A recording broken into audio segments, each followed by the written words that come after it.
My name is Chai. I work at Beyond Minds, and the picture you see me in the back, it was not my choice. I am shy enough, but the talk is going to be incorporating uncertainty in NLP applications to meet industry requirements. Let's see how this works. Yes. And the background is known to all of us. AI revolution has started already.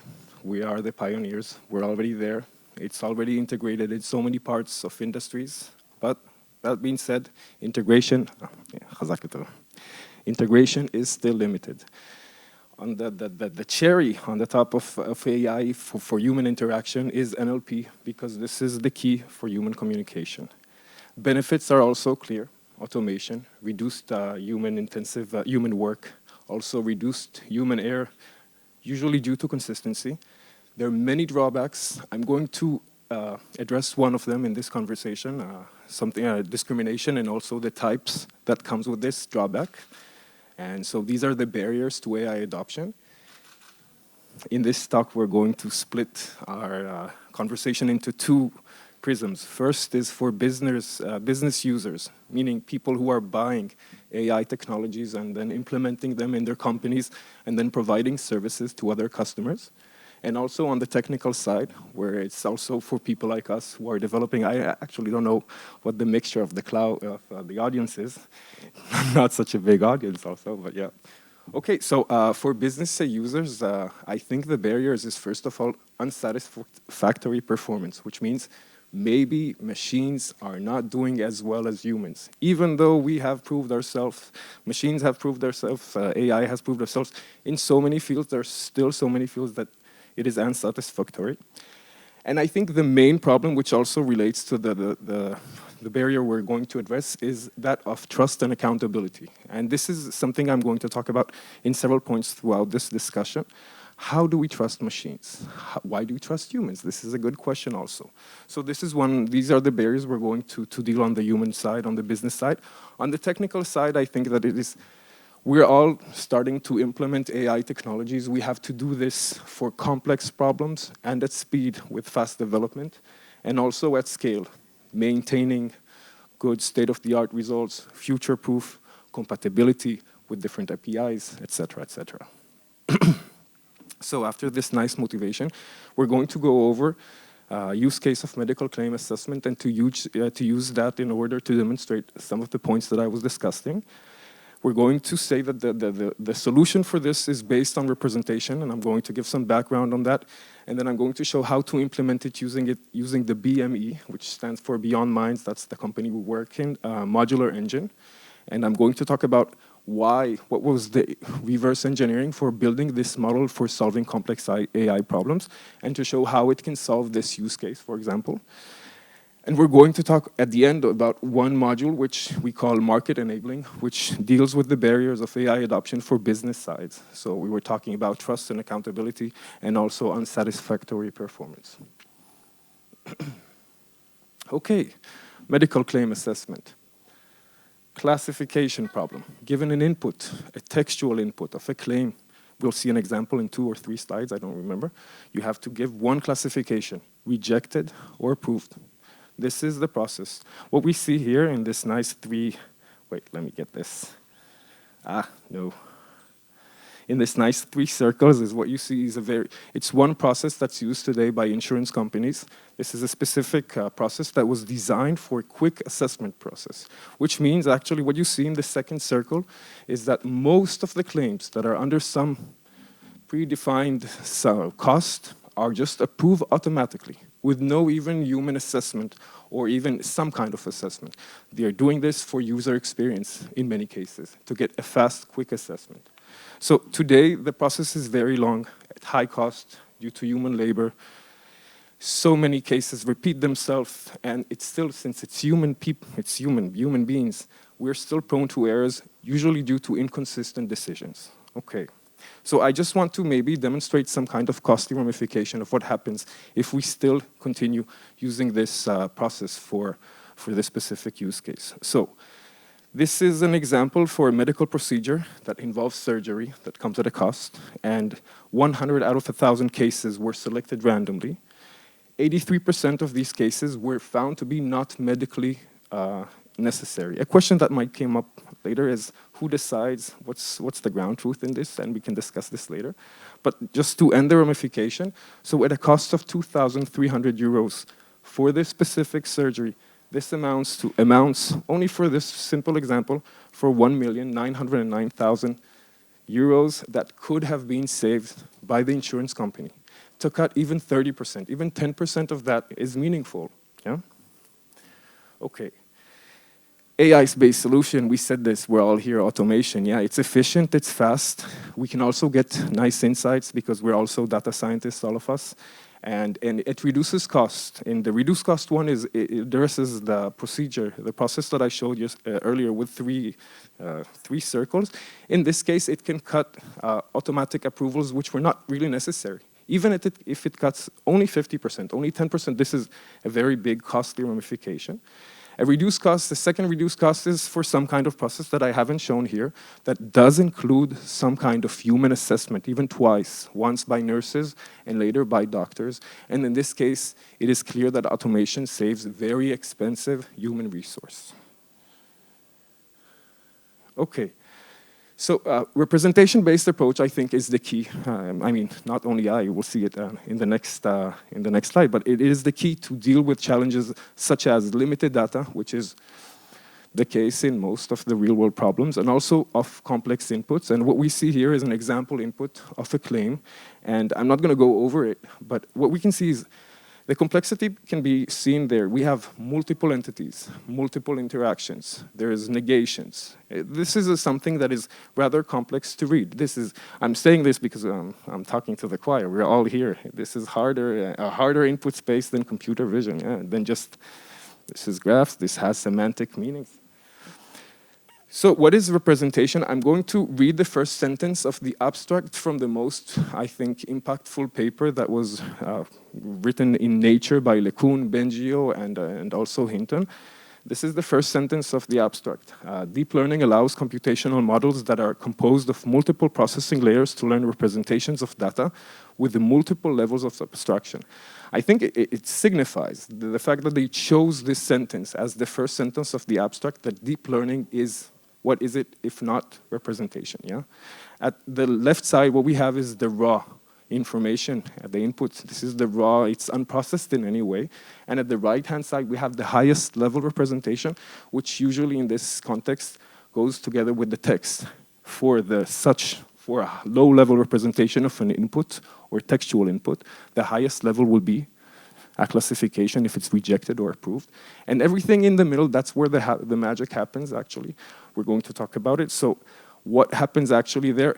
So we're talking about limited data and complex inputs. So all the intermediate layers in this nice schematic diagram, they actually can be useful for different tasks. We humans do it when we analyze some kind of an image, for example. Sometimes some kind of analysis is useful for different multiple tasks. This is what we're trying to replicate also with machines.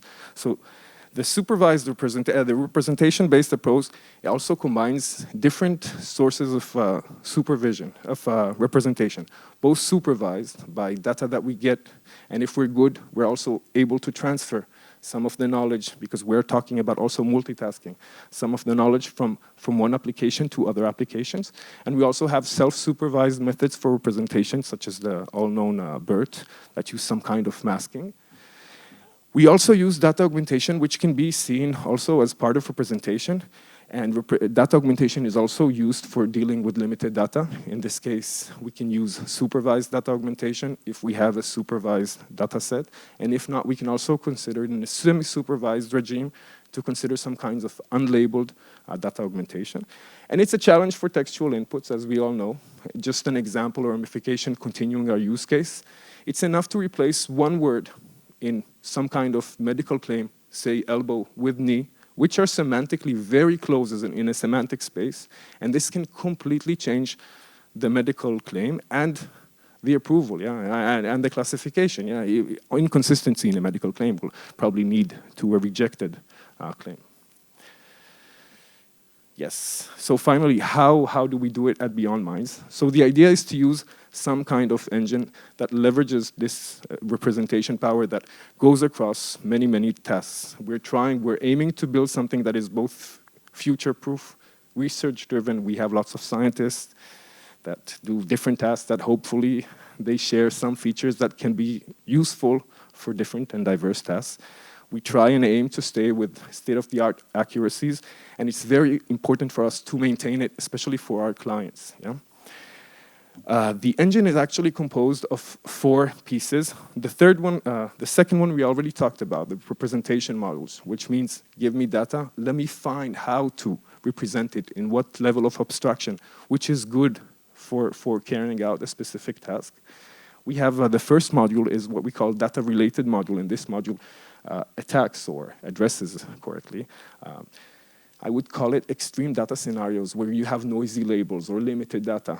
And I'm saying this is real-life problems, and this is what we're trying to deal with here. The third module is called optimization, and in this case, we're trying to, it's not only to solve a problem, it's to keep the brain, the AI brain that's solving it, as compact as possible, to be friendly, and also to be able to place it on edge devices. Low computational power without degradation of performance is also important to us. And finally, the market enabling module, which we're going to talk about now, which we said is going to address the barriers. So just to continue, and some kind of a ramp up before we talk about market enabling, if we use some kind of very generic, but still customizable, maybe, I don't know, solution, then we aim to using smart data augmentation, representation, and optimization to solve this problem. I'm not going to give so much accuracy, the exact numbers, because I haven't defined, this is the core IP, I haven't defined the architecture used here, but accuracy, precision, and recall, I'm assuming that most of you know these are performance metrics. And what I'm going to try to do in the next couple of slides is to take performance metrics, which are very scientific, and relate them to the business pragmatic ramifications, okay? So recall, which is scientific, relates to human in the loop. We can, if we know how to capitalize, how to say, we measure by precision and recall, which precision usually is good for minimizing false positives, and recall for minimizing false negatives. In this case, in this specific application, false negative accounts to people that got unapproved or rejected, and they should have gotten approved. This is something that has to do with user experience. And one final thing that I'm going to say before I'm going to start with figures, but I want all people that don't like figures to stay with me, is that if we were able to control this in a structured way, why am I saying in a structured way? Because I don't know, most of you know the ROC characteristic, with the precision and with the recall. This is determined by some kind of threshold, which is determined using the output of the last layer, which is usually a softmax. This is determined to decide which part is going to be approved and which part is going to be rejected. The problem is that usually this softmax is not calibrated or is not trustworthy, and I'm going to talk about this now when I talk about market enabling module. So this comes here, as I said, to address the barriers of AI adoption for business users. Yeah? We're going to talk about confidence, and in the context of structured automation and protocols of involving human on automation in some kind of protocol, and also about explainability, which I'm assuming also many people here know, which is something to build trust and accountability. So we're going to discuss both of these things. Okay, so we talked earlier and we said that precision and recall and what is approved and what is not is usually determined on some kind of decision boundary, which is also determined with the output of a softmax. I don't know how many people have experience with the softmax. Softmax is between 0 and 1. We hope it goes together with the probability of success. What we see on the right side is what we would want from a good confidence score. So what is confidence score? For the first minute, let's think that the softmax, which is between 0 and 1, is a confidence score, meaning that if the machine gives us 1, it is very confident in its prediction regarding approve. If it gives us 0, it's very inconfident for that sake. Now, why is that important? So what we can see here on the right-hand side is we see a histogram. On the x-axis, we have bins of confidence score. Yeah, these are discrete bins. What we are trying to do is we're trying to put inside a bin all the data that corresponds to some kind of confidence score. Say in the middle we have between 0.4 and 0.5 confidence score.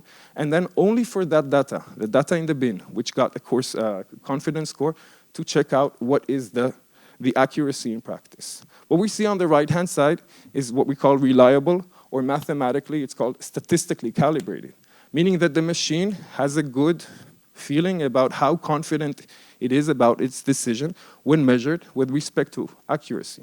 This is what we want, but usually what we have is on the left side. This is a usual softmax. We all have heard this: overconfident decisions, AI, unreliable, this is uncalibrated. So this is what we're trying to do, and I'm just saying that this is also a very big challenge to do for textual inputs and tasks for NLP in general. So imagine that we could move from the left side to the right side, which means we can now trust the reliability, the confidence score provided by the machine. It's now trustworthy because we've seen it empirically afterwards. Now, what this allows us, and I'm going to go over this slowly, and I want also people who don't like math and graphs to stick and hang in there, because this has a business ramification. So what we see here, and for this, do I have, no. Yes. Can you see? No. Okay, so what we see here actually is we see a graph that on the x-axis we have the confidence threshold, and we see two curves. Yeah? The line, the continuous line, gives us the accuracy over some group of data. On the right-hand side, for a confidence threshold that's bigger than 0, it includes all of the data. Meaning that if we look at, on the left-hand side. So if we look at the left-hand side for a threshold, for a confidence threshold of 0, we can see that we have, this is an illustrative graph, yeah? We see that we have an accuracy of 0.5. The dashed line on top shows us the data proportion of all the data, meaning for confidence that is bigger, for a confidence threshold that is bigger than 0, this is what we see on the left side. We have all of the data is included, meaning that when we consider all the data, that is, all data with confidence bigger than 0, which is trivial, our accuracy is 0.5 in this very primitive illustrative example. But we can also move on the other hand side, on the right-hand side. This is what happens if we consider only data that has over one confidence score. And this is an empty group, yeah? So for this group, what we see is that the accuracy improves as we take only data that has high confidence. Now, in order to really capitalize on this, what we can do is create this operating point in which we decide what is the accuracy required for a specific application, given the application and given requirements, and we can see what automation load we're losing. We're going to now allocate to a very expensive human resource. So this is a tool for benefiting on automation, which is reliable. Softmax by itself is not reliable. Then working with it may not be good enough and may not benefit and capitalize on automation on a full, the way we can. Okay. So let's talk also about explainability. I've been in a few talks that they already talked about it, also in healthcare, I saw in deep learning. But explainability, this is actually, I very much like this because I find it very much philosophical. What is explainability? So, NLP, deep learning, we're looking at huge architectures that have millions of parameters. Even if we know how they're built, we do not understand them. We do not understand why they make the predictions that they make, right? But we still need to trust them. That's something that we need to trust. And a good question that I ask myself is, why did we not have explanations before AI? And the reason for that is that there was no need for that. In Latin, yes, I practice Latin. No, I'm kidding. A friend told me. In Latin, it's called ad hominem, which means to the human. Before machines, humans were accountable for the decisions that they made in all the services they provided. I like to see it because it's also very human-like. We are always looking for someone to blame. As long as there's someone to blame, we are accountable for our software. And this is exactly what happens when we now take automatic solutions. There is no one to blame. You cannot put a machine in prison. Yeah, maybe in the future if you've seen Altered Carbon, yeah. But you cannot, okay. And another good question that asks is, what is a good explanation? And I ask myself, because I always look for the intuition on human beings, what is a good explanation? An answer can be that the best explanation is always analyze the output with respect to the inputs. But this may not be necessary. This actually may be very much application dependent. And there are lots of works on asking and question answering with counterfactuals to ask specific questions that are application dependent. Finally, I will also say that explainability, while it started to be a tool for explaining and for integrating AI in industries, it's also a bonus for technical people, for developers, because it allows us to visualize neural networks and to understand where exactly in the neural networks we're having problems. So these are very briefly the explainability overview. So to conclude, we talked about the adoption of AI in industries and barriers to AI adoption. And we demonstrated this using a use case of medical claim assessment. And we proposed a representation-based solution. And then we followed and saw how uncertainty can help us to benefit in a more structured way on automation. And we also talked about explainability, which is also, as we see it and Beyond Minds, is a very big market barrier.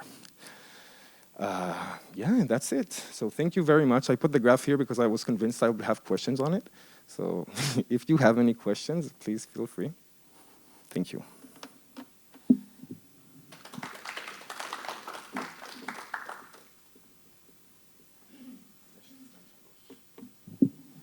I finished in 20 minutes. I practiced. Questions? No questions? Okay. Feel free. I'll be here.